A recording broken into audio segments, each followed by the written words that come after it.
All India Muslim personal law board की एक बड़ी बैठक 5 फरवरी को राजधानी लखनऊ में होगी। देश भर से इसके करीब 51 सदस्य बैठक में शामिल होंगे।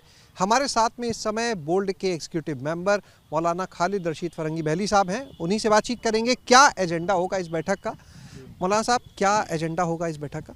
ये जैसा आपने बताया कि कल all India Muslim personal law board की एग्जीक्यूटिव बॉडी की बैठक दारुल उलूम नदवतुल उलमा में सवेरे 10 बजे से है और इसमें बोर्ड के जो मुख्तलिफ़ काम हैं उनका जायज़ा लिया जाएगा और ख़ुसूसन वो केसेस जिनका कि ताल्लुक़ मुस्लिम पर्सनल लॉ से है और वो अदालतों में चल रहे हैं और बोर्ड उसमें पार्टी है, तो उसमें क्या अभी तक की पेशरफ्त हुई है, क्या डेवलपमेंट हुआ है, इस पर गौर होगा। और जो प्लेसेस ऑफ वर्शिप एक्ट है वो एक अहम एक्ट है, उसको किस तरीके से और मजबूती से डिफेंड किया जाए।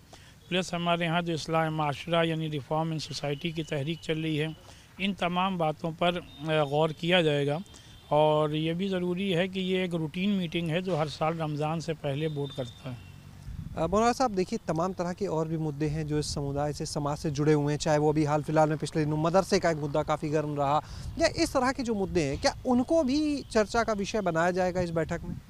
नहीं, वो एजेंडे में नहीं है, लेकिन अगर कोई मेंबर रेस करता है तो सदर साहब की इजाज़त से उसको टेकअप किया जा सकता है, लेकिन जो मदरसे का मुद्दा है वो ऑलरेडी सेटल हो चुका है।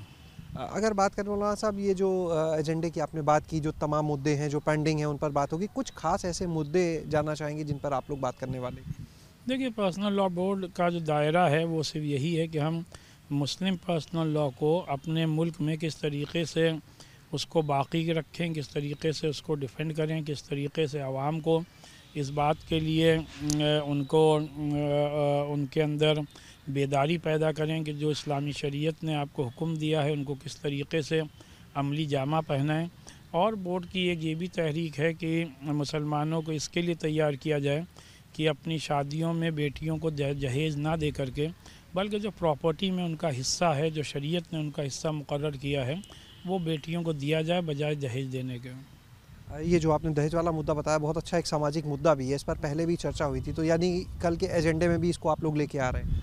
नहीं, अगर कोई मेंबर रेज़अप करता है तो उसको टेकअप किया जा सकता है, लेकिन बोर्ड की ये तहरीक ऑलरेडी पहले से चल रही है जिससे कि जो मुस्लिम लड़कियों के हुकूक़ हैं वो हम लोग उनको दिला सकें।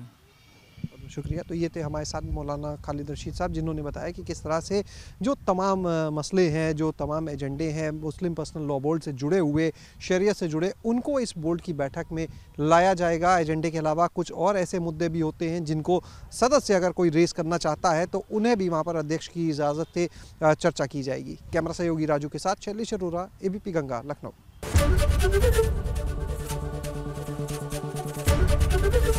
ABP गंगा, खबर आपकी, जुबान आपकी।